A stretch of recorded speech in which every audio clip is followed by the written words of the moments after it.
Bom dia, galera, como é que vocês estão? Essa é mais uma videoaula de História do Brasil pós-64. Hoje eu vou falar para vocês de um tema que eu considero sensacional. Esse final de semana passado eu estava aqui procurando alguns textos para a aula de vocês e achei esse texto do Luiz Antônio Gruppo. Luiz Antônio Gruppo, ele trabalha com rock dos anos 80, entre outras coisas, e ele escreveu um texto sensacional, publicado em 2013. O texto, vou pegar o papel para ler para vocês, se chama Gênese do Rock dos anos 80 no Brasil. Ensaios, fontes e mercado juvenil. Então, a primeira coisa a falar sobre o texto do Gruppo é que ele é legal porque ele não é um texto inocente. Ele é um texto que trata também da questão mercadológica, da questão financeira, junta cultura com a economia, com os interesses econômicos. Percebe?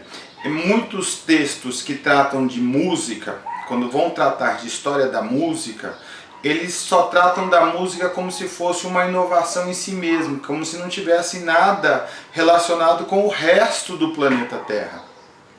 E essa é uma maneira que eu não gosto de ver a arte ou a música ou qualquer coisa que você pensar sobre arte, né? É lógico que um gênero musical faz sucesso ou não faz sucesso dependendo do seu contexto histórico. Nós somos historiadores, antes de mais nada. Bom, e o que o texto, esse texto sensacional do Luiz Antônio Gruppo, diz para nós? Primeira coisa, ele vai começar a dizer do cenário dos anos 70. Ele diz assim, olha, o rock não é uma invenção dos anos 80, ele não chega aqui no Brasil nos anos 80.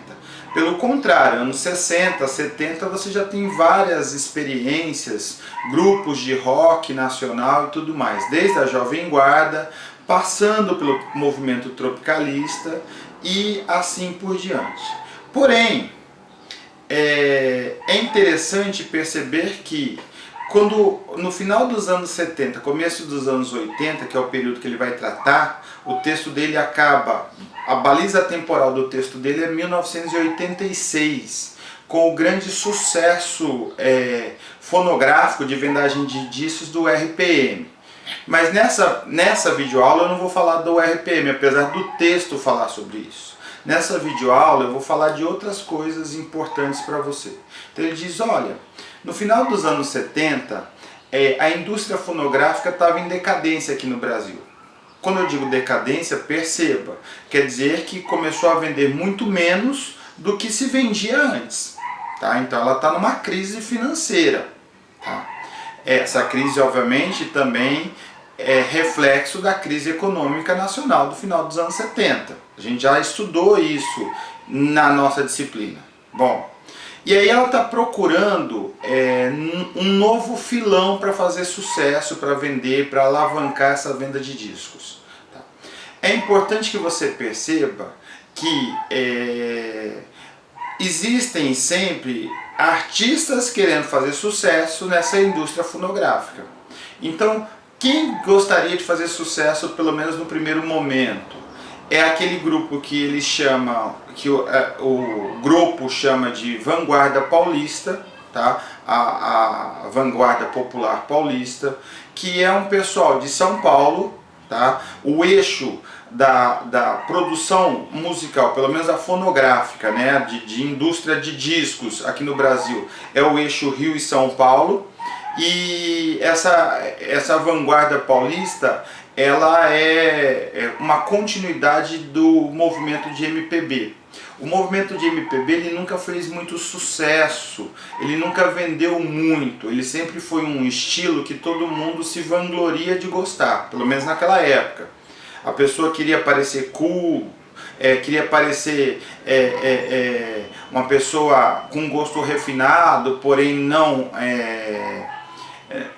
uma coisa rebuscada. Ela falava que ela gostava de MPB. Isso era comum entre os jovens dos anos 70. Eu escuto MPB, quero parecer descolado. Era essa a expressão que se usava na hora. Muito bem. A MPB nunca fez um grande sucesso, a Vanguarda Paulista também não vai vender, apesar de eles tentarem gravar alguns discos, conseguirem gravar alguns discos, nenhum desses discos vendem muito.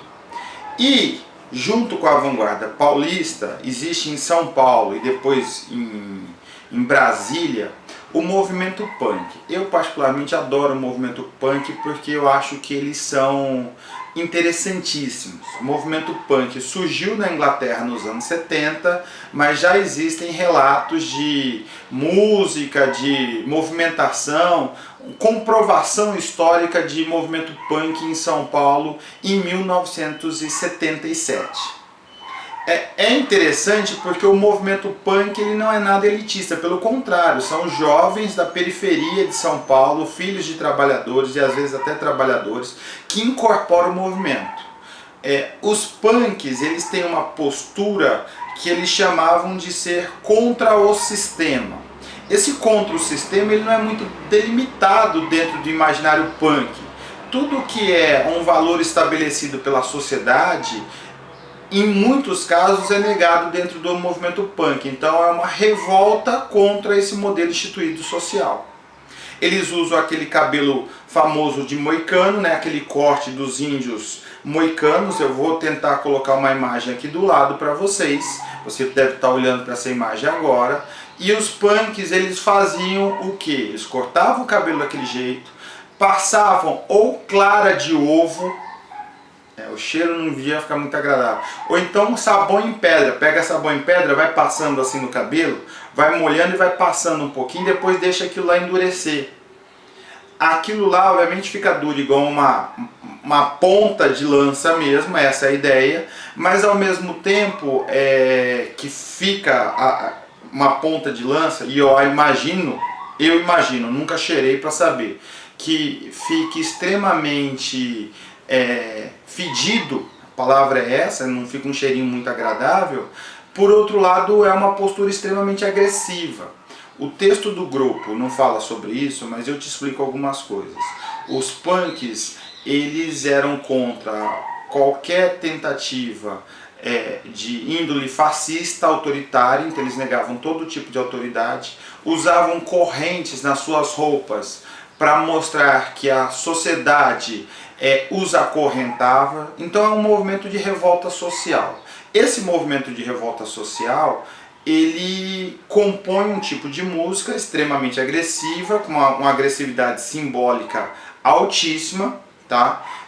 Se você quiser ouvir algumas coisas do movimento punk, que não é do começo da década de 80, mas que é muito legal, você pode escutar uma banda chamada Garotos Podres. Sensacional, Garotos Podres, super recomendo, tá?